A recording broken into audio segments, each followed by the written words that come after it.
नाहिले का बाळकृष्ण नंदा घरी आनंदल्या नरनारी गुडिया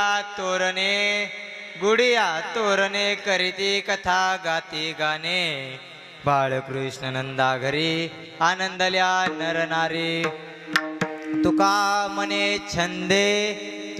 मने छंदे तेने वेधिले गोविंदे बाळकृष्ण नंदा घरी आनंदल्या नरनारी वक्रतुंड महाकार्य सूर्यकोटी समप्रभ पूर्विघ्नं पुर्वे देव सर्वकार्येषु सर्वदा ममोज ब्रह्मा ऋतुल्य वेगं जितेन्द्रियं बुद्धिमतां वरिष्ठं वातात्मजं वानरयूतमुख्यं श्रीरामदूतं शरणं प्रपद्ये कलावज्ञजीवोद्धरार्तावतारं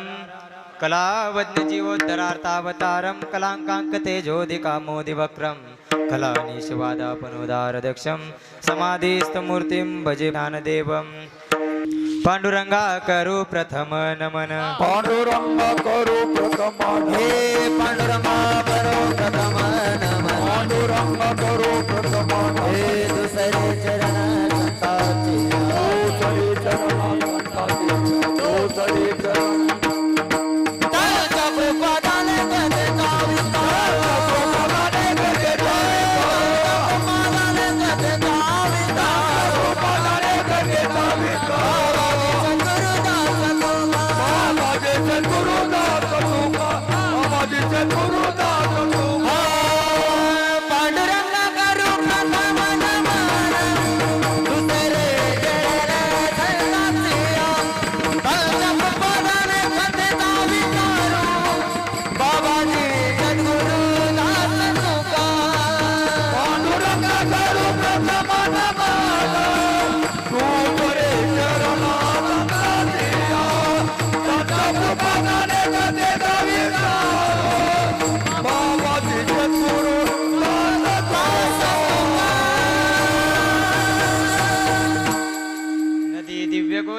तटीचा निवासी सदा प्रिय जो सज्जन वैष्णवासी तया वर्णिता प्रेमाला चित्ता नमस्कार माझा सद्गुरु एकनाथा योऽन्तः प्रविश्य मम वाचमिमां प्रसुप्तां सञ्जीवयत्त किल शक्तिधरस्वदाम्नाम् अन्यास्त्यास्तचरणश्रवणत्वगादीं प्राणानमो भगवते पुरुषाय तुभ्यं विठ्ठल विठ्ठल विठ्ठल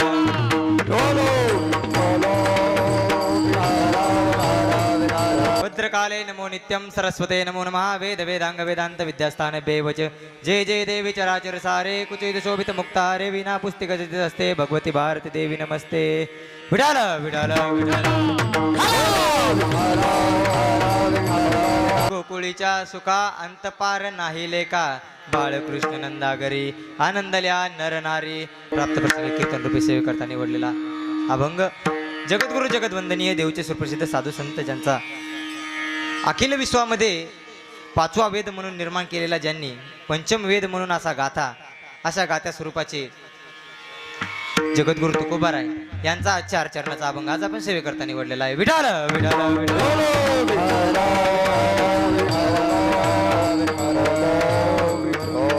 परमंगलमय परात्पर अखिलेश्वर प्रभम सच्चिदानंद गणपती ऋषी पांडुरंग परमात्मा आदि करून सकल संतांच्या चरणी ज्ञानोबाराय जगद्गुरु तुकोबाराय व वारकरी संप्रदायातील सर्व संतांच्या चरणी नतमस्तक व सेवेला सुरुवात विठ्ठल विठ्ठल विठ्ठल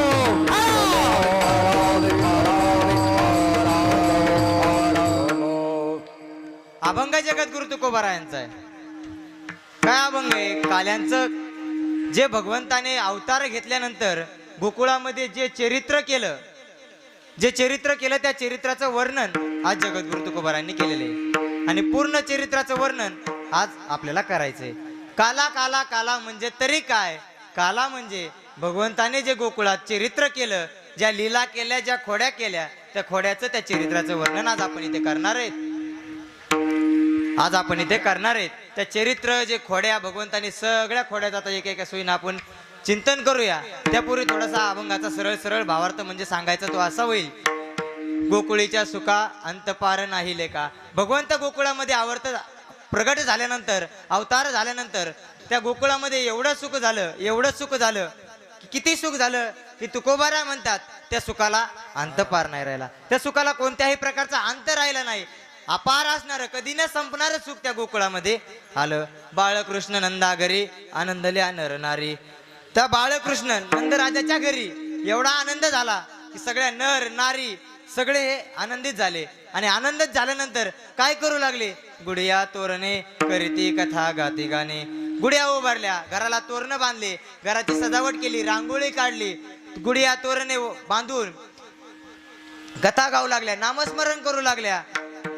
मग नामस्मरण करू लागल्या तर त्या भगवंताने काय केलं, तुका म्हणे छंदे तेने वेधिले गोविंदे. त्यांनी सगळ्या त्या गोकुळवासियांना गोपिकांना सगळ्यांचे मन वेधून घेतलं. हा झाला अभंगाचा सरळ सरळ अर्थ. विडाल गोकुळामध्ये एवढं सुख झालं, एवढं सुख झालं, केवढं सुख झालं, एवढं सुख झालं की बाबा त्या सुखाला आरामच नव्हता कुठे. चिरंतकाळ टिकणारं ते सुख त्या गोकुळामध्ये झालं. गोकुळामध्ये एवढं सुख झाल्यानंतर बघा सुखाचे शास्त्राने 4 प्रकार सांगितलेले आहेत. किती प्रकार सांगितलेले आहेत? 4 प्रकार सांगितलेले आहेत. एक स्वैर सुख, विहित सुख, आवृत्त सुख आणि अनावृत्त सुख, असे 4 प्रकार सांगितलेले आहेत. आणि प्रकार बघण्याच्या आधी आपल्याला थोडासा परिहार द्यायचा, म्हणजे तो असा की ते परिहार देणं हे वक्त्याचं आद्य कर्तव्य आहे. परिहार द्यायचा तो म्हणजे असा की दरवर्षीप्रमाणे नित्य सालाबादप्रमाणे केव्हापासून सुरू केलेला आहे कोणालाही माहिती नाही महाराज, पण दरवर्षीपासून सुरू झालेली ही सेवा आणि दरवर्षी ही सेवा आपल्या गावामध्ये होत असते. गोकुळाष्टमी निमित्त भगवान श्रीकृष्णाचा जन्म आणि त्या जन्म झाल्यानंतर आजचं काल्याचं कीर्तन, रात्री भजन झालेलं आहे, कृष्ण जन्म झालेला आहे.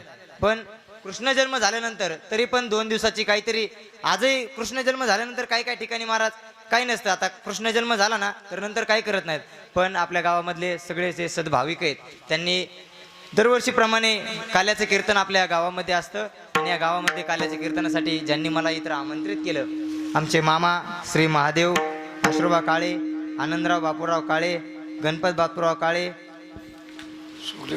सुखदेव बापूराव काळे, या 4 भावंडांची दरवर्षी आपली गोपाळ काल्याची सेवा असते. आणि दरवर्षीप्रमाणे यावर्षी त्यांनी खूप मोठ्या भव्य दिव्य असं नियोजनामध्ये सेवा करण्याचं ठरवलं. आता कीर्तनकार म्हणजे देवाने प्रत्येकाला काम वाटून दिलेलं आहे महाराज, देवाने प्रत्येकाला काम वाटून दिलेले. मला काय काम दिलेले?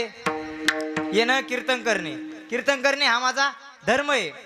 भगवंत गीतेमध्ये अर्जुनाला सांगतात की तुझे पुढे जरी तुझे भाऊ बहीण, भाऊ भावंड, सगळे आजोबा पाहुणे नातलाग जरी असले तरी तुझा धर्म आहे की त्यांना मारणे. तर माझा धर्म काय? कीर्तन करणे.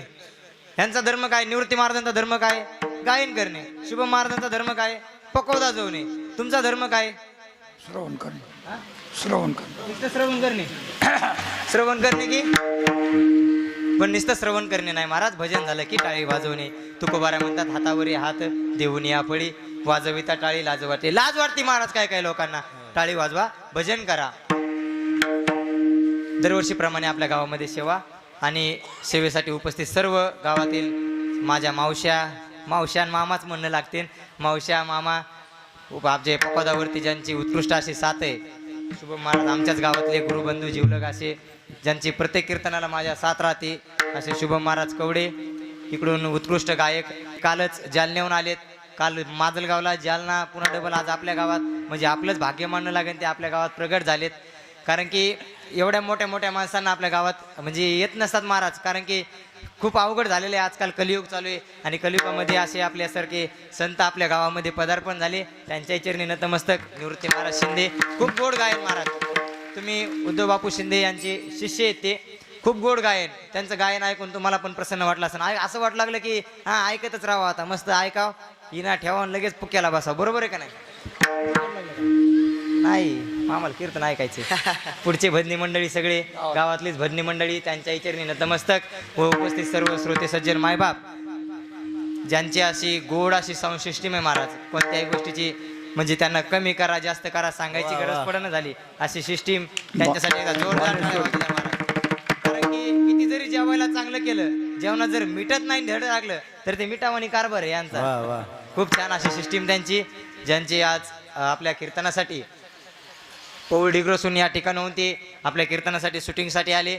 आपलं जे कीर्तन होतंय ते यूट्यूब त्यांचं चॅनल आहे, तर त्या चॅनलचे सर्व आपले दाजी पण इथं आलेले आहेत. त्यांच्याही चरणी नतमस्तक, विनेकरी बाबांच्या पण चरणी नतमस्तक व सेवेला सुरुवात. विठाल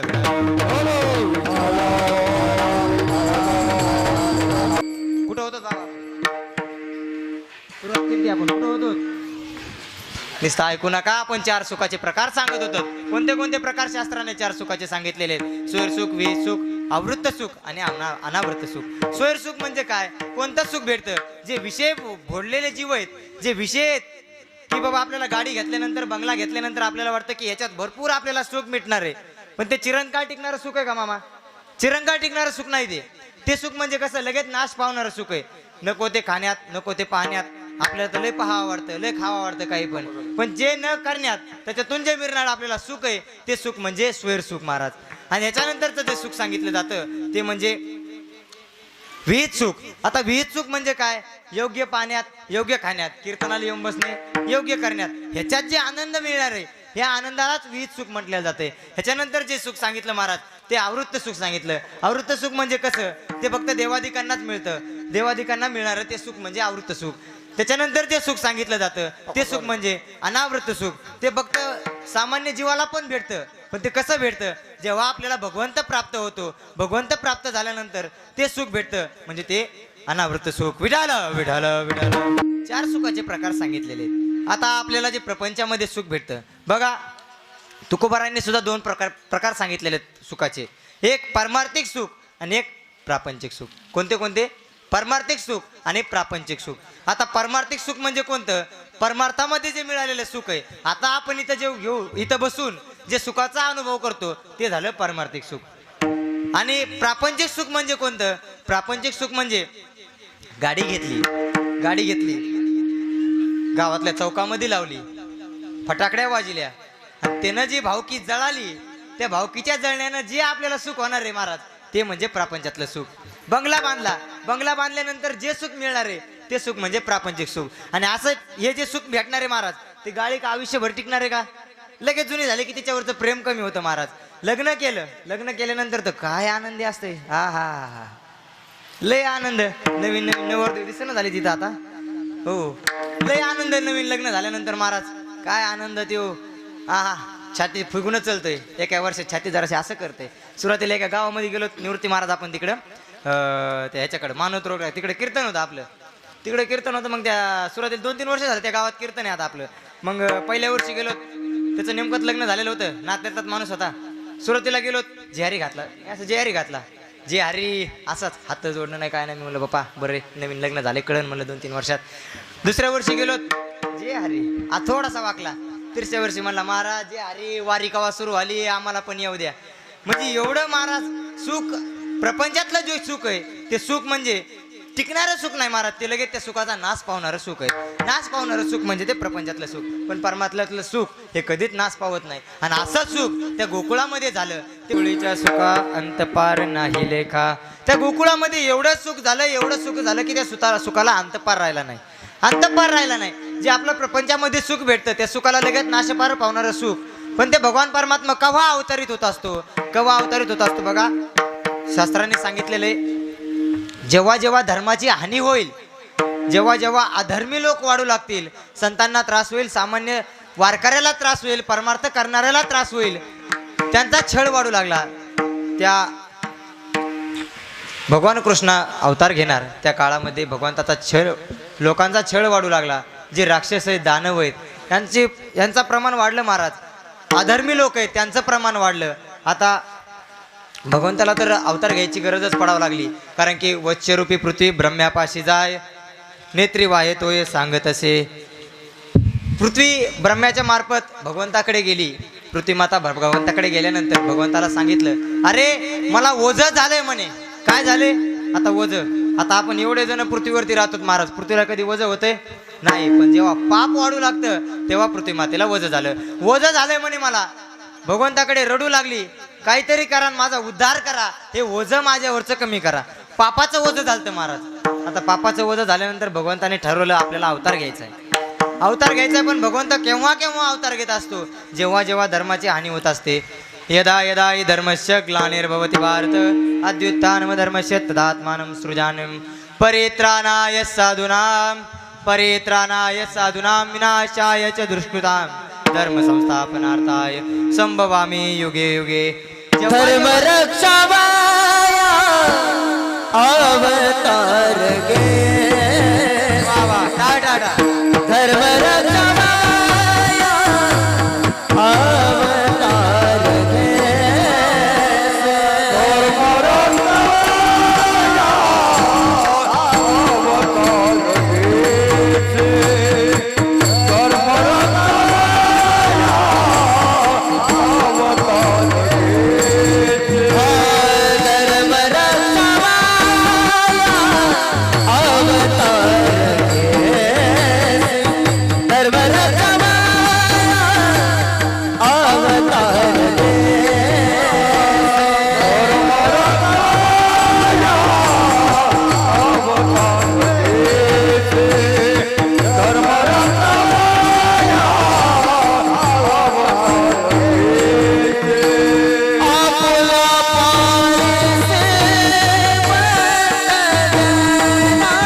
धर्म रक्षावाया अवतार गे धर्माचं रक्षण करण्यासाठी भगवान परमात्मा अवताराला येत असतो.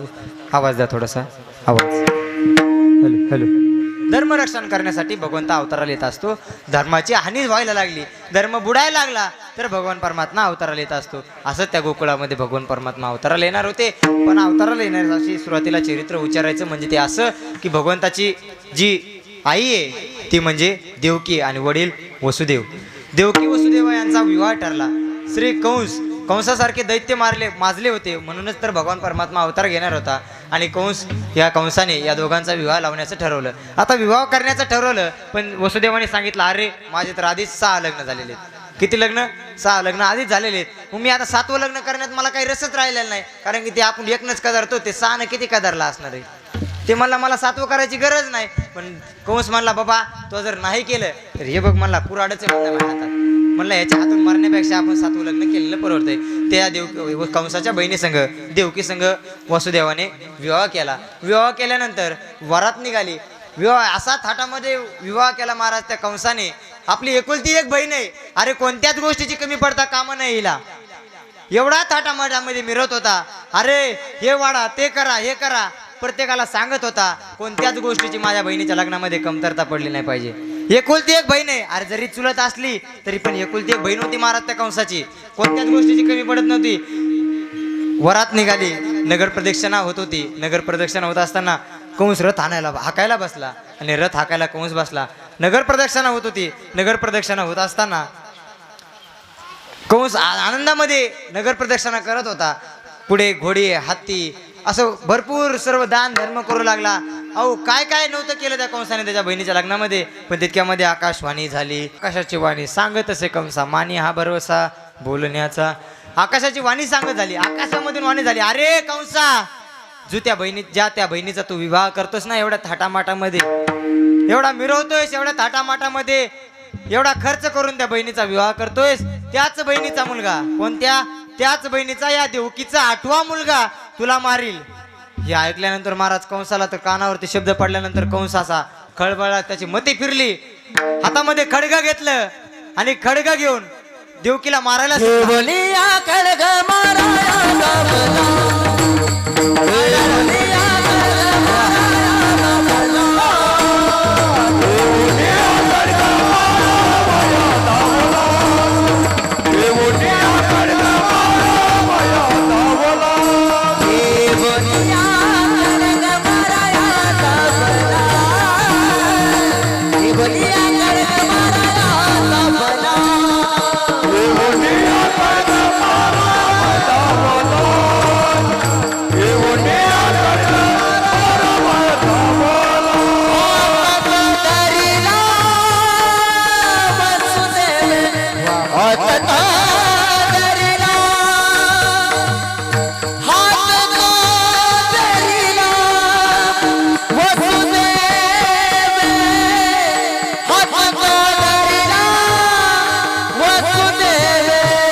देवनिया खड्ग माराया धावला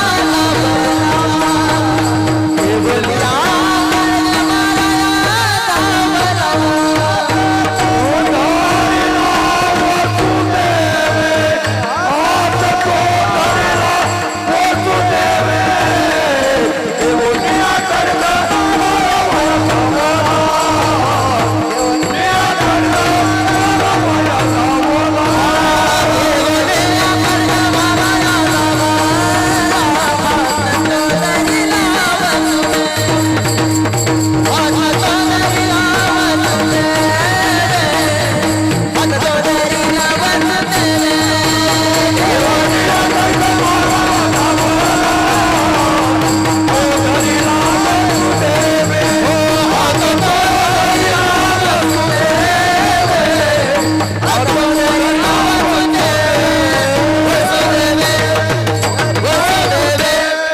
घेऊन या खड्ग माराया धावला हात तो धरीला वसुदेव वसुदेवाने हात धरला अरे कंसा स्त्री हत्या पाप कर नये तू तिला मारू नको आमचा जो 8वा मुलगा होणार आहे तुला आम्ही 8ही मुलं आणून देऊ पण आम्हाला मारू नको म्हटल्यानंतर कंसाने त्यांना दोघांनाही बंदीशाळेत टाकलं आणि बंदीशाळेत टाकल्यानंतर बघितलं देवकीला त्या दिवस जाऊ लागले दिवस गेले आणि पहिला मुलगा झाल्यानंतर त्या कंसाने हातामध्ये घेतलं अरे मला तर 8वा मारणार आहे हा पहिल्याचा काय दोष होता महाराज त्या पहिल्याचा पण त्याचं जे पाप होतं ते पाप वाढवायचं होतं महाराज जे पाप होतं त्याचं पाप जरासं कमी होतं पूर्ण पाप जर झाल्याशिवाय भगवंताला अवतारही घेता येत नव्हता त्याचं पाप वाढवायचं होतं मग कसं वाढवायचं पाप तितक्यात नारायण करत कोण आलं नारद मुनी आले आणि सांगितलं अरे कंसा जरी तू आनंद करत असलास तुला वाटत असलं तू मामा झालास पण हे बघ हाताचे 5 बोट आहेत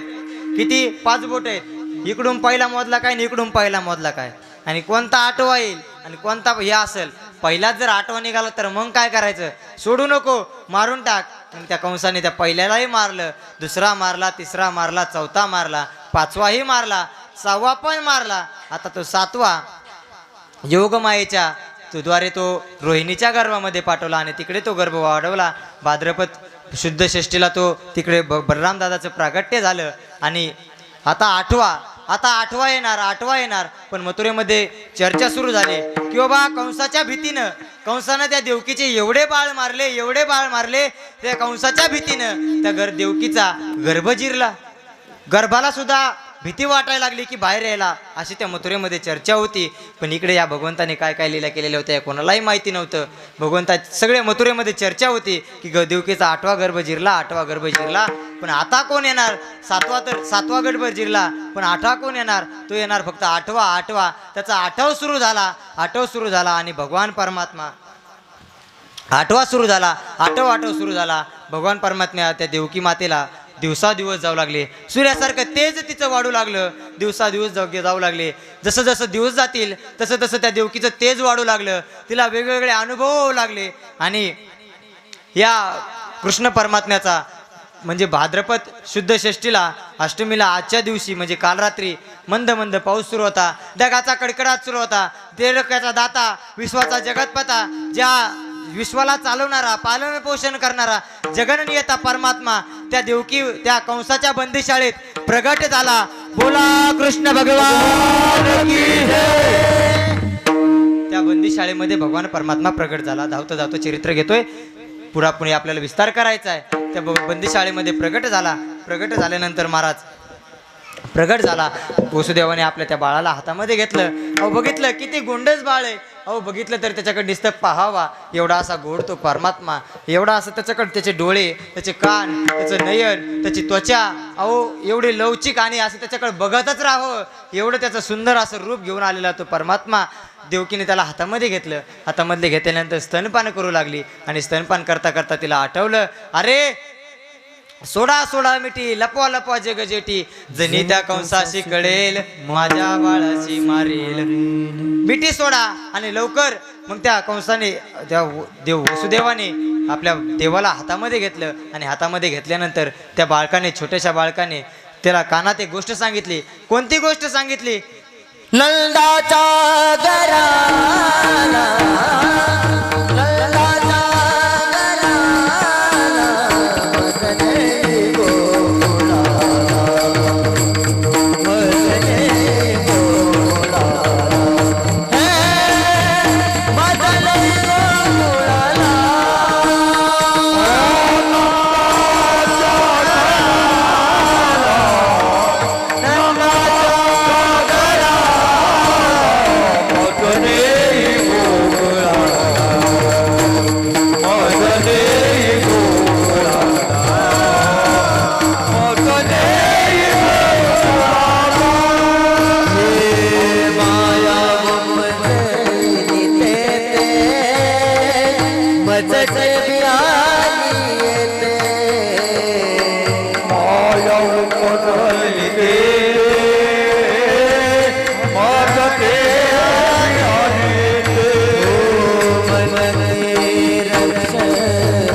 नंदाच्या घराला माझं गोकुळाला घेऊन चला, इथे आता थांबणार नाही मी, मला कुठे न्या, तर नंदाच्या घराला चला.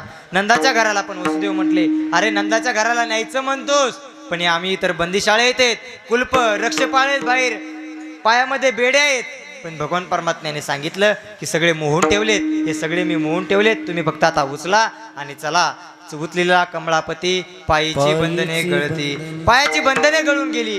उचलीला वसुदेवाने डोक्यावरती घेतलं आणि गोकुळाच्या दिशेने वाटचाल सुरू केली. वाटचाल सुरू केल्यानंतर भगवान परमात्मा आणि वसुदेव यमुना नदीमध्ये येऊन थांबले. आता यमुनामध्ये नदीमधून जात असताना नदीतून पाण्याचा प्रवाह कमी होता, पण यमुनेला भगवंताचं रूप पाहायचं होतं. आता रूप पाहायचं म्हटल्यानंतर यमुना वरती येऊ लागली, पोटापर्यंत आली, छातीपर्यंत आली, गळ्यापर्यंत आली. वसुदेवाच्या कानात पाणी शिरणार, भगवंताला कळताच खाली पाय काढला. पाय काढून यमुना मातेला दर्शन दिलं. दर्शन दिल्यानंतर पुरे चढला चाटा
यमुना दुबगल्यानंतर वसुदेव आणि कृष्ण परमात्मा जायला लागले. बघा, यमुनेला काय पाहायचं होतं, देवाचं रूप पाहायचं होतं. पण देव म्हटला, आता तुम्हाला एक हे सांगतो, बघा लक्ष देऊन ऐका.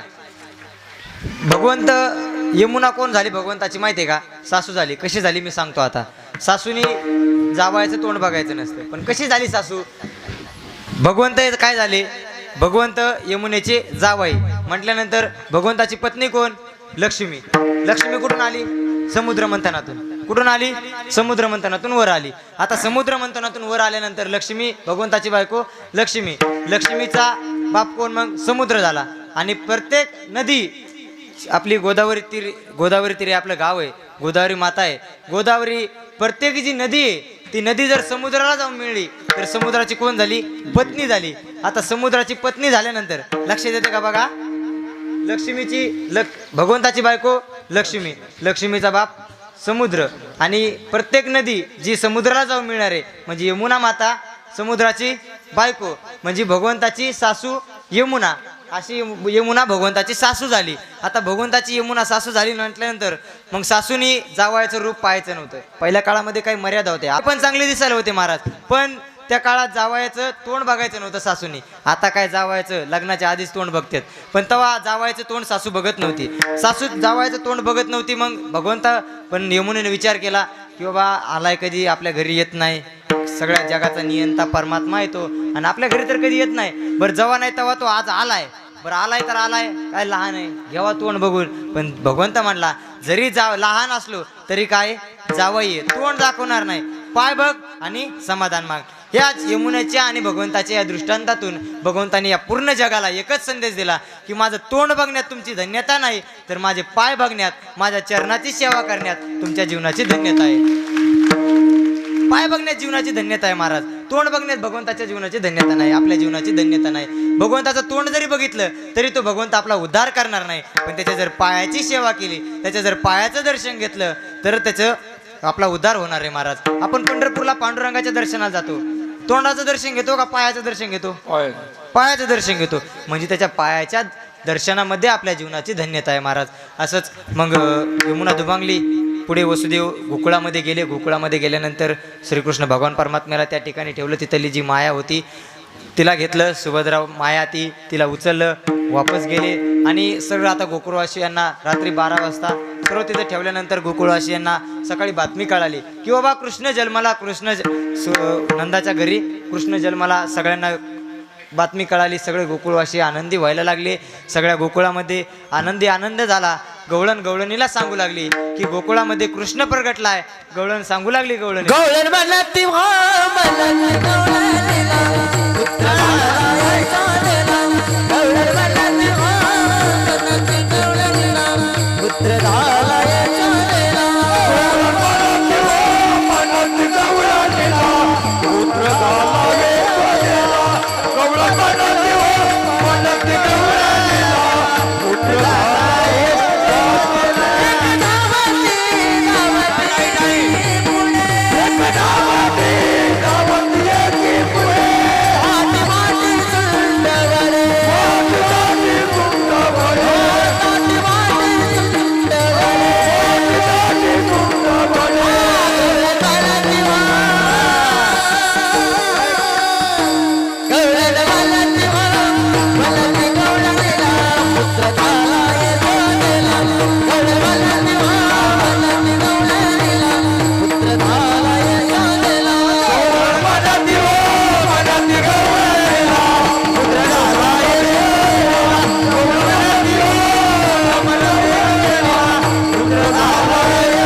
गवळणीला सांगू लागली की यशोदेला पुत्र झाला. यशोदेला पुत्र झाला. यशोदेच्या घरी त्या गोकुळामध्ये एवढा आनंद झाला. त्या नंदबाबाला महाराज 60 वर्षानंतर मुलगा झाला. त्या नंदबाबाची जी बहीण होती सुनंदा, ती नंदराजाकडे पळतच गेली. नंद बाबा आपको काना भयो जोरात ओरडू लागली. नंदबाबाला लक्षात आलं की आपल्याला मुलगा झालाय. एवढा आनंद झाला. गळ्यातली सोन्याची जी मोत्याची माळ होती काढून अशी त्या गवळणीच्या अंगावरती फेकली आणि घराकडे धावत गेले. अहो सगळं गोकुळामध्ये आनंद झाला. प्रत्येक गवळणीला सांगू लागली की गवळण कृष्ण यशोदेच्या घरी यशोदेला पुत्र झालाय. कृष्ण नावाचा पुत्र झालाय. काय म्हणता त्या गोकुळामध्ये एवढा आनंद झाला की त्या गोकुळामध्ये श्रीकृष्ण भगवान परमात्मा आल्यानंतर कोणालाही आनंदाचा पारावर नाही. नामस्मरण करू लागलं. त्या बाळकृष्णाच्या घरी यशोदेच्या घरी नंदबाबाच्या घरी एवढा आनंद झाला की त्या आनंदाला पारावर राहिला नाही. त्या आनंदाला चिरकाळ टिकणारा तो आनंद त्या बाळकृष्ण नंदा घरीचा झाला. यशोदा मातेच्या घरी झाला. गोकुळामध्ये झाला. अहो प्रत्येक गोपाळ गवळणी आनंदाने विभोर होऊन नाचू लागले. अहो कोणी नामस्मरण करू लागलं, भगवंताचं नामस्मरण करू लागले, तर कोणी नाचू लागलं, आनंदाने नाव घेऊ लागलं भगवान परमात्म्याचं. अहो काय काय तर काय सांगायचं, कोणी नाच खेळू लागले, खेळ खेळू लागले. त्या भगवंताच्या घरी सगळा आनंदी आनंद झाला. काही काहींनी तर घराला तोरणं बांधली, गुढिया उभारल्या. गुढिया तोरण हो गुढिया तोरण वा वा गुढिया तोरण गुढिया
कथा करू लागले, गाणे गाऊ लागले महाराज. अहो कथा वेगवेगळे आपल्या आपल्या जे पद्धतीनं ज्यांना जशी भक्ती करता येईल तशी त्या भगवंताची भक्ती करू लागले.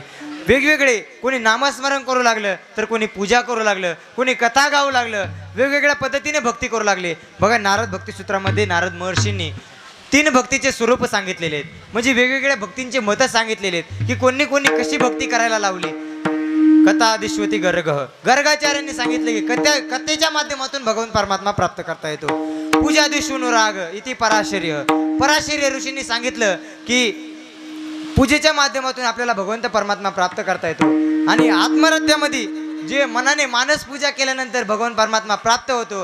आत्महत्या विरोधेने ती शांडिल्य, आत्महत्येमध्ये राहून भगवान परमात्मा प्राप्त करता येतो. नारद महर्षी म्हणतात, बरं हे झाले त्यांची मतं, पण नारद महर्षींचं मत काय, तर नारद महर्षींचं मत म्हणजे त्यांनी सांगितलं नारदस्तु तदर्पिता खिलाचारिता तद्विस्मरणे परम व्याकुलतेती. परम व्याकुल होऊन भगवंताचं जर आपण स्मरण केलं तर तो भगवान परमात्मा आपल्याला भेट देत असतो. आणि एवढं स्मरण भगवान परमात्मा, बरं नारद महर्षी तुम्ही म्हणता ना भगवान परमात्म्याचं परम व्याकुल होऊन त्याचं स्मरण केल्यानंतर भगवंत आपल्याला भेट देत असतो, भगवंत आपल्याला व्याकुल झाल्यानंतर भेट देत असतो, तर मग कशी भेट देतो, त्यांनी कोणाला भेट देते, तर त्यांनी सांगितलं यथा व्रज गोपिकानाम, गोपिकांना त्यांनी भेट दिली. कोणाला भेट दिली, भगवंताने गोपिकाला भेट दिली. कशी भेट दिली, तर त्यांनी परम व्याकुळ होऊन भगवंताची आराधना केली, भक्ती केली, नामस्मरण घेतलं, तर त्याच्यानंतर गोपिकांना त्यांनी भेट दिली. महाराज विठाल विठाल.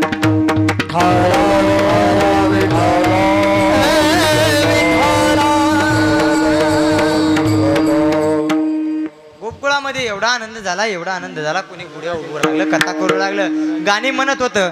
पण तो भगवान परमात्मा आता 5 दिवसाचा झाला. पण तिकडे मथुरेमध्ये कंसाला बातमी कळाली की भगवान परमात्मा हा गोकुळामध्ये अवतारित झालेला आहे. आता अवतारित झाल्यानंतर मग त्या कंसाला थरकाप सुटू लागला महाराज. आता मला मारणारा तर अवतारित झालाय, आता मी त्याला मारू शकणार नाही. पण कंसाने एक एक राक्षस पाठवायला सुरुवात केली. पहिली पुतना मावशी सुरुवात केली. पुतना मावशी आली मारायला. त्याने सांगितलं, अरे त्या बाळकृष्णाला जो कोणी मारून दाखील, माझ्या भाषाला जो कोणी मारून दाखील, भाषाला मारणारा पहिलाच मामा असा म्हणावं महाराज. भाषाला मारायला लावणारा, माझ्या भाषाला जो कोणी मारून दाखील त्याला मी अर्ध राज्य बक्षीस देऊन टाकतो. कारण की त्याच्या जीवावर प्रश्न होता महाराज. जीवावर प्रश्न होता ना, मला मारणारे म्हणजे त्याला मारणारे म्हणून आकाशाची वाणी झालती. एवढं झाल्यानंतर त्याला मारणारे कळाल्यानंतर त्याने विडा उचलला. त्या पुतना मावशीनी म्हणली, अरे अर्ध राज्य काय देतोस, मी जाते बघ त्याला कसं मारून आणते नाही म्हटल्यानंतर पुतना मावशी आली. पुतना मावशी आल्यानंतर पुतना मावशीला स्तनपान करू लागली. यशोदेच्या घरी आली. सगळ्या गावात बघितलं लहान लहान मुलं कुठं जन्मलात, पण यशोदेच्या घरी आली. यशोदेच्या घरी आल्यानंतर यशोदेच्या घरी बघितलं लहान कृष्णाचं असं गोंडस असं रूप पाहून त्या पुतना मावशीला सुद्धा मयाळ वाटू लागली. पण काय करणार, तिला मारायचं होतं. उचललं आणि स्तनपान करू लागली. स्तनपान करत असताना पण भगवान श्रीकृष्ण काय साधा होता का बाबा. ती एवढा मायावी, एवढा जगन्यता परमात्मा आणि एवढी छोटीशी राक्षसीन त्याला कसं मारू शकणार. त्या राक्षसींना मारायचं. भगवान परमात्म्याने त्या राक्षसींचा उद्धार केला. पुतना मावशीचा उद्धार केला. आणि उद्धार केल्यानंतर त्या जी गती आपल्या आईला द्यायची, जी गती आपल्या आईला मावशीला द्यायची, ती गती त्या पुतना मावशीला दिली. राक्षसींना सुद्धा ती गती दिली. का गती दिली महाराज, कारण की तिनं स्तनपान केलं म्हणून. एवढा उदार आहे, एवढा उदार असणारा हा परमात्मा राक्षसांना सुद्धा परमात्मा त्रिलोक्याची कैवल्याची गती देऊन टाकतो. एवढा उदार हा परमात्मा आहे. विठाल विठाल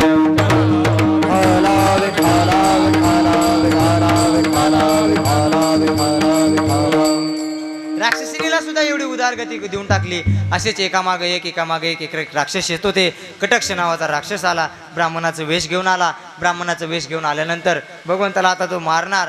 ब्राह्मणाचं भगवंत म्हणजे काय, ब्राह्मणाचा भक्त महाराज. आता भगवंत म्हणल्या ब्राह्मणाला कसं मारायचं, पण काहीतरी युक्ती लढवली आणि त्या ब्राह्मणाला मारलं. पण भगवंत ब्राह्मणाचा भक्त आहे महाराज. ते ब्राह्मणाची कधी पण निंदा केलेली नाही. कधी पण भगवंत जर सांगतो, संत सांगतात की कधीच ब्राह्मणाची निंदा करू नये महाराज. ब्राह्मणाचीच काय तर कोणाचीच निंदा करू नये महाराज. कोणाचीच निंदा करू नये. अहो आमच्याकडं आता गेलो ना आम्ही कीर्तनाला कुठं, लगेच लोक सांगायला येतात, महाराज यांनी आमची असं बोललं, हा आमच्याबद्दल असं बोलला, तुमच्याबद्दल असं बोलला, हे तुमची निंदा करत होता. अहो निंदा करणारा करू द्या. निंदा करणाऱ्यापासून काहीही फरक पडत नाही. अहो किती जरी निंदा करणारे जर गेले तर त्यांचं तोंड दुखल, आपलं काही होणार नाही महाराज. तुकोबारे तर म्हणतात, निंदकाचे घर असावे शेजारी. निंदकाचं घर आपल्या घरात शेजारी असलं पाहिजे. कारण की आपले जे गुणदोष आहेत ते गुणदोष दिसत असतात. निंदकाचं घर आपल्या शेजारी असलं पाहिजे. जगद्गुरु तुकोबाराय सांगतात, जगद्गुरु तुकोबाराय म्हणतात की निंदकाचं घर आपल्या शेजारी असल्यानंतर आपले गुणदोष बाहेर येत असतात. आपले गुणदोष जे आहेत ते लोकांसमोर दिसत असतात. त्याच्यामुळे निंदा करणाऱ्याला निंदा करू दिली पाहिजे महाराज. बघा त्या मीराबाई, बघ घुंगरू बांध मीरा नाची. घुंगरू बांधून पायामध्ये विणा घेऊन, गळ्यामध्ये चिपळ्या घेऊन, हातामध्ये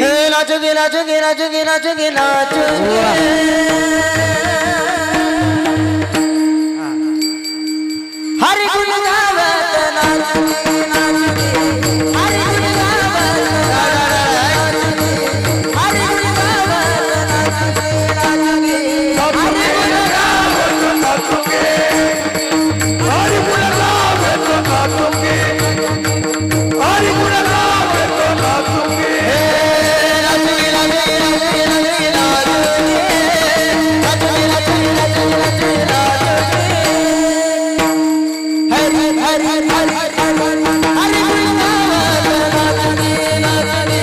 हरी गुण गावत नाचते, हरी गुण गावत नाचते,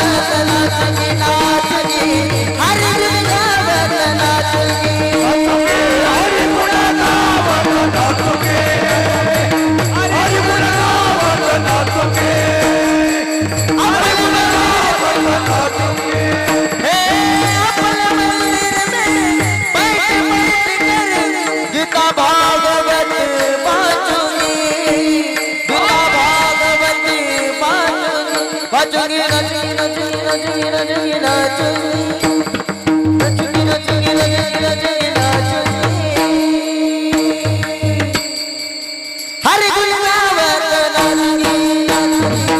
हरी गुण गावत नाचते.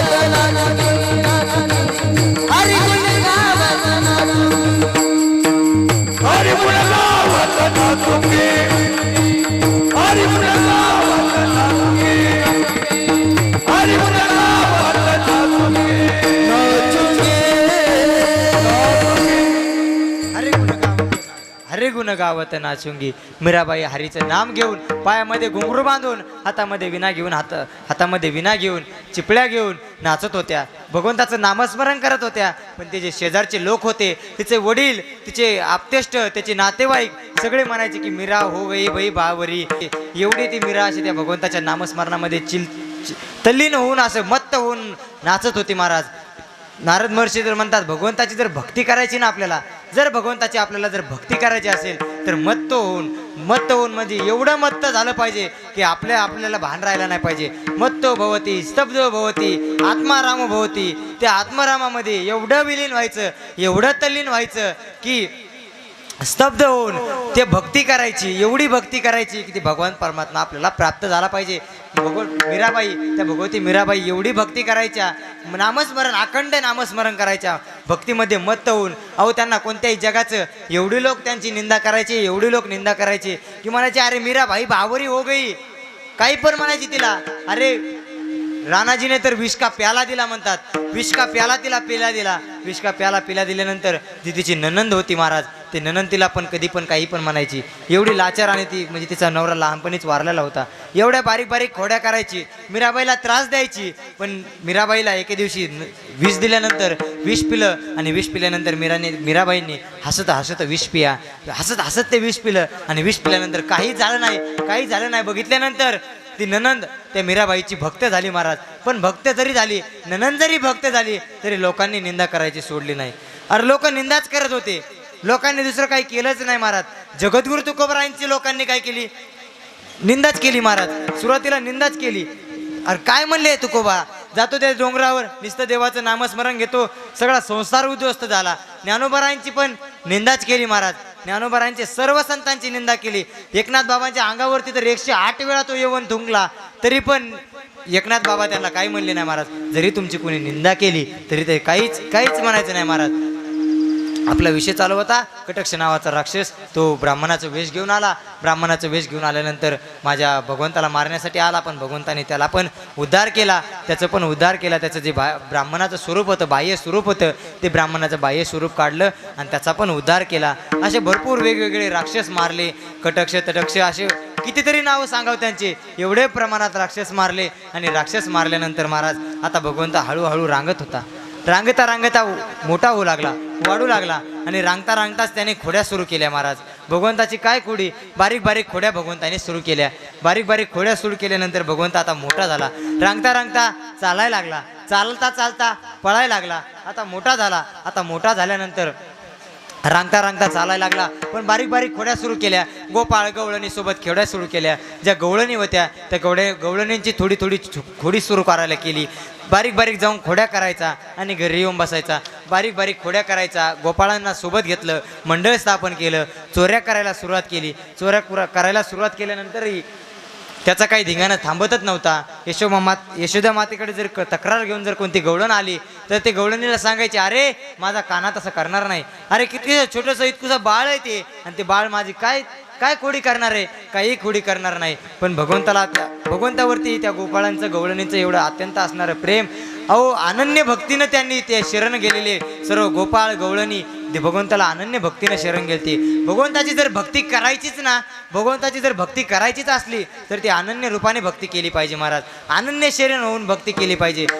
बघा गुरुवर्य चंद्रशेखर महाराज देगलूरकर फार एक गमतीशीर असा दृष्टांत सांगतात की अनन्य आणि फनन्य म्हणजे काय. अनन्य आपण म्हणतो, पण अनन्य म्हणजे तरी कसं अनन्य. बघा जो वृंदावनातला गोवर्धन पर्वत आहे, त्या गोवर्धन पर्वताला प्रदक्षिणा मारणं चालू होती. भरपूर एक स्वामीजी, त्यांचे 15-20 शिष्य आणि त्यांची सोबत अशी प्रदक्षिणा चालू होती. मुक्काम आला की त्या मुक्कामाच्या ठिकाणी थांबायचे आणि प्रवचन सेवा वगैरे काहीतरी चालायची. पण ते प्रवचन चालू होतं, तिकडून एक शेतकरी आला. खांद्यावरती पोतं होतं, पोतं खाली टाकलं. इथं प्रवचन काहीतरी हरिनाम चालू दिसतंय म्हणून तिथे ते थांबल्यानंतर तिने पोतं टाकलं, पोट्यावर बसला आणि श्रवण करत होता. पण ते गुरुजींची जे शिष्यमंडळी होती त्यांना ही गोष्ट खटकत होती. कारण की आपल्या गुरुजींचं जे आसन आहे त्या गुरुजींच्या आसनापेक्षाही ह्याचं पोतं काय झालं, मोठं झालं. ह्याचं पोत्याचं आसन मोठं झालेलं होतं. आता मोठं झालेलं होतं म्हणून त्या गुरुजींच्या जी शिष्यमंडळी होती त्यांना ती गोष्ट खटकत होती. एक शिष्य आला, त्याला सांगितलं, अरे बाबा खाली बस, गुरुजींचं प्रवचन चालू आहे, तू आता खाली बस, त्याच्या आसनावरती बसू नये. त्यांच्या आसनाच्या वरती आपलं आसन असू नये, पण तो म्हणला माझं पोतं कोणी जर घेऊन गेलं त्याच्यावरती बसणार, ह्याच्यावर तर उठणारच नाही, मी उठणार नाही म्हणला. मग गर्दा वाढू लागला, थोडासा गोंधळ झाला. महाराज जे होते ते गुरु महाराज आले. गुरु महाराजांनी सांगितलं की अरे बाबा खाली बस, असं वरती बसू नये. बरं तो म्हणला इथं काय चाललंय? प्रवचन चाललंय. कोणाचं प्रवचन चाललंय?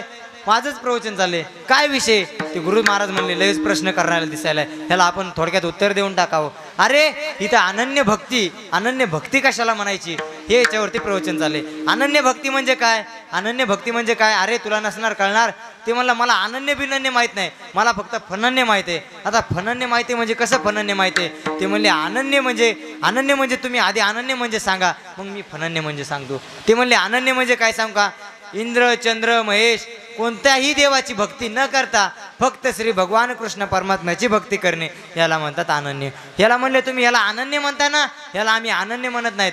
मला भगवान श्रीकृष्ण परमात्मा सोडून बाकी कोणाचीच भक्ती करावीशी वाटत नाही, याला आम्ही फनन्य म्हणतो. महाराज विठ्ठल विठ्ठल.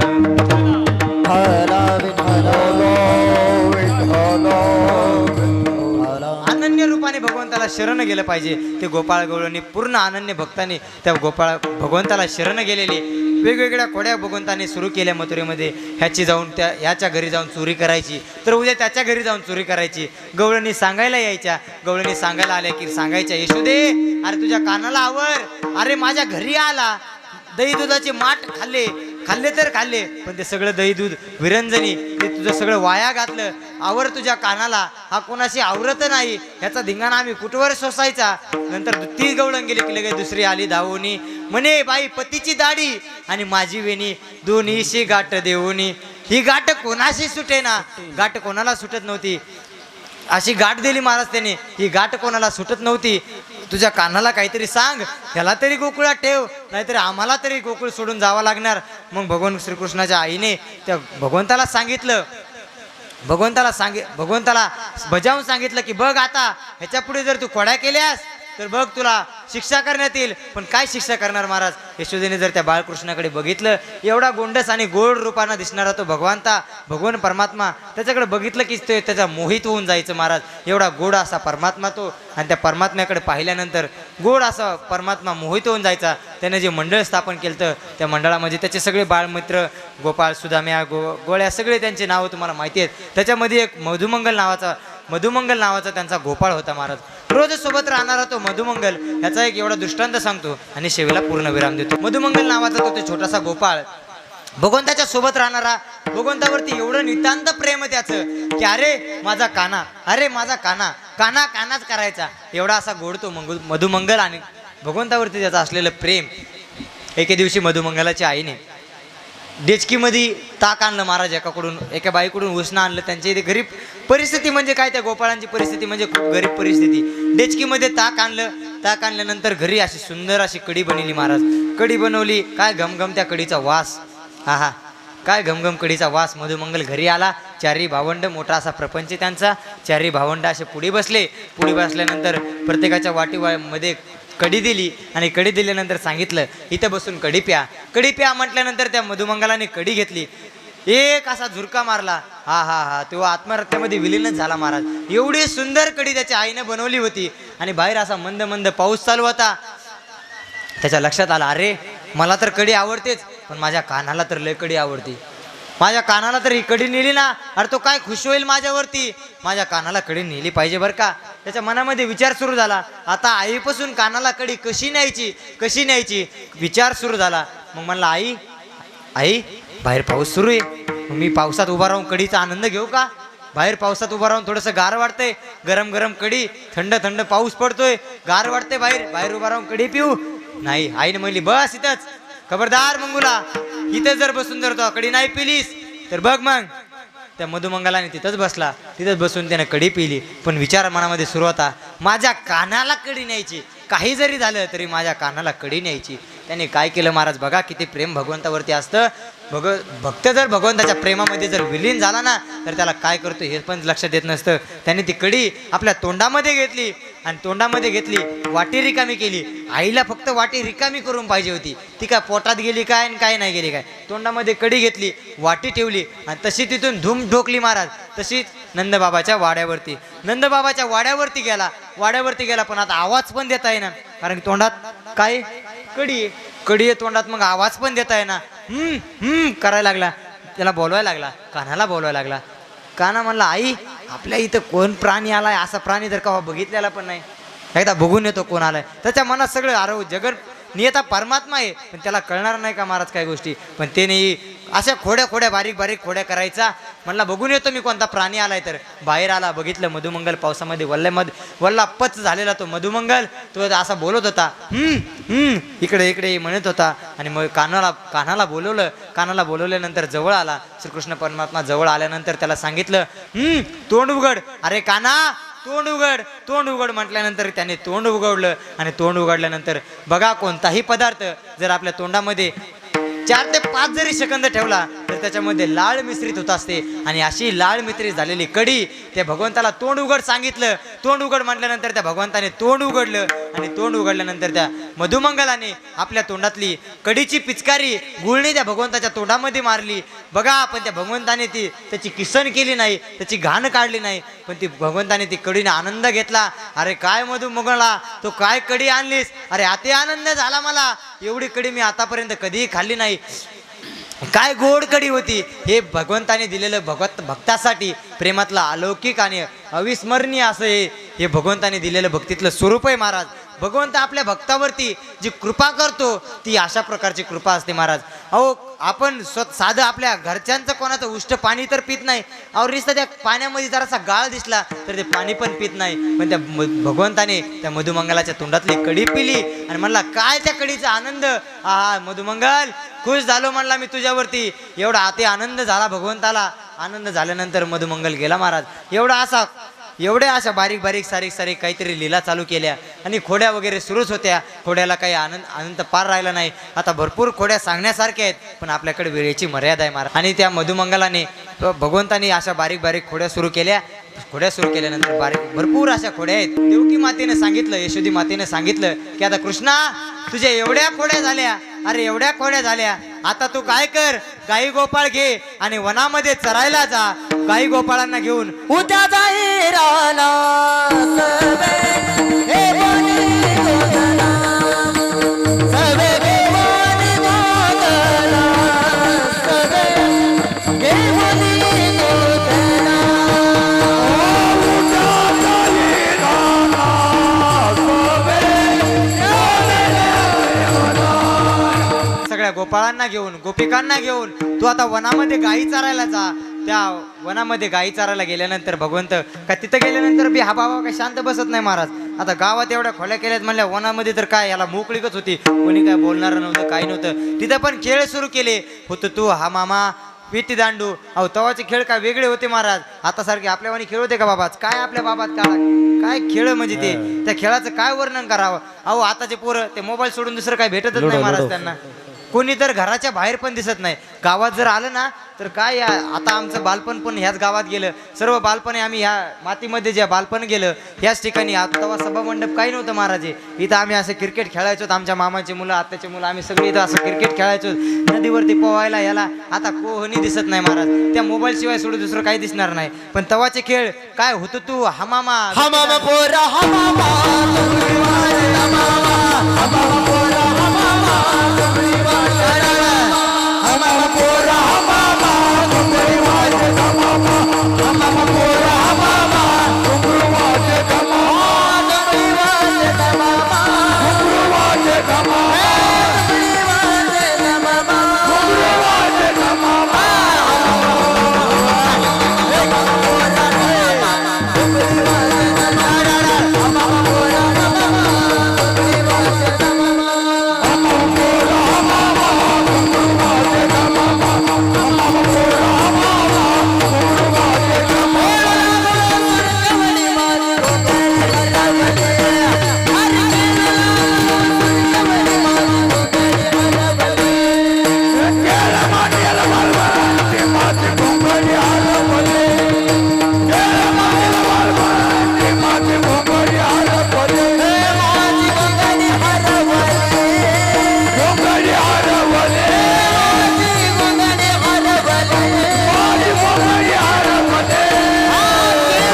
काय गोड गोड प्रमाण हा माग सात पण वाटलं नव्हतं महाराज त्यांच्याकडे बघून. गावातले भजनी म्हणलं की टाळ्या वाजवा एकदा जोरदार तर. आणि प्रत्येक गावामध्ये जो परमार्थ सुरू आहे महाराज तो यांच्यामुळे सुरू आहे बघा, बाकी कोणामुळे नाही. अहो तरुण मंडळी, आपण म्हणतो तरुण मंडळींना पुढे येऊ द्या पुढे येऊ द्या, पण ती पुढी पण आली पाहिजे. पण आपल्या गावातली नंतरची सुद्धा युवा पिढी तयार होती, त्यांच्यात पण आनंद आहे. सगळे गावातली भजनी मंडळ खूप छान प्रकारे त्यांनी पण सेवा दिली. ते भगवंत गोकुळामध्ये खेळ सुरू झाले. खेळ खेळल्यानंतर आता खेळ खेळू खेळून दमले. काय खेळावयाचे सुख. भूक लागली. भूक लागल्यानंतर आता भूक लागल्यानंतर आता काय करायचं तर म्हणती आणा आणा शिदोऱ्या. शिदोऱ्या आणल्या, शिदोऱ्या सोडल्या, सर्वांच्या शिदोऱ्या एकत्र केल्या. भगवंतांनी सर्वांच्या शिदोऱ्या आपल्या हाताने कालवल्या, एकत्र केल्या. प्रत्येकाला सांगितलं होतं की कोणी नाहीतरी कोणी काहीतरी आणायचं. कोणी कढी आणली तर कोणी ताक आणलं, कोणी लोणी आणलं. अरे ज्याची ज्याची परवादिवशी भाकर होती, एका जणाची तर परवादिवशी भाकर होती. भगवंत तुला कशी देवा म्हणून त्याने गपचिप खात होता, तर भगवंतांनी त्याच्या हातातली भाकर हिसकून खाल्ली. म्हणले अरे परवादिवशी जरी भाकर असली तरी मला ती अतिप्रिय आहे. मला आजचे गुलाबजामुपेक्षा परवादिवशी भाकर ती मला अतिप्रिय आहे. भगवंताला फक्त भगवंत श्रीमद भगवद्गीतेमध्ये सांगतात की भगवंताला म्हणतात की मला पत्रम पुष्पम फलम तो यो मे भक्त्या प्रयच्छति. मला जर भक्ताने त्याच्या सर्व अंतकरणातून भावनेने भावाने सर्व म्हणजे समर्पित होऊन जर मला नुसते पत्र पुष्प फक्त जसं झाडाचं पान आणि फुल जरी मला वाहिलं तरी मी त्याला प्रसन्न होत असतो. एवढा तो भगवंत उदार आहे महाराज. तो आपल्यावरती कृपा करत असतो. सर्वांचा काला एकत्र केला. काला एकत्र केला आणि आपापल्या हाताने सर्वांना मोठ भर काला वाटत होता. काला सर्वांच्या हातावरती ठेवला. सर्वांच्या हातावरती काला मोठ आपल्या हाताने वाटत होता. सर्वांना म्हणला अरे थांबा. पण हा काला कोणाच्याही नशिबात नव्हता महाराज, फक्त त्या गोपाळांच्या नशिबामध्ये होता. वरतून देवदूत हा काल्याचं सुख घेण्यासाठी वरतून देवदूत बघत होते, पण देवदूतांनाही हा काला भेटला नाही. तो काला त्या गोकुळामध्ये त्या वृंदावनामध्ये समर्पित झाला आणि दही दुधाचा भक्तीचा काला, भक्तिरसाचा काला त्या गोकुळामध्ये वृंदावनामध्ये समर्पित झाला. आणि या काल्याचं वर्णन श्री शुकाचार्य ज्यांनी भागवत ग्रंथ लिहिला त्या भागवत ग्रंथातील शुकाचार्य या काल्याचं वर्णन करतात. रुद्रद्वेणू जठरपटयो शृंगवेत्रे जगक्षे गोपाल कृष्ण भगवान की गोपाल कृष्ण भगवान की जय. विठोबा कुमार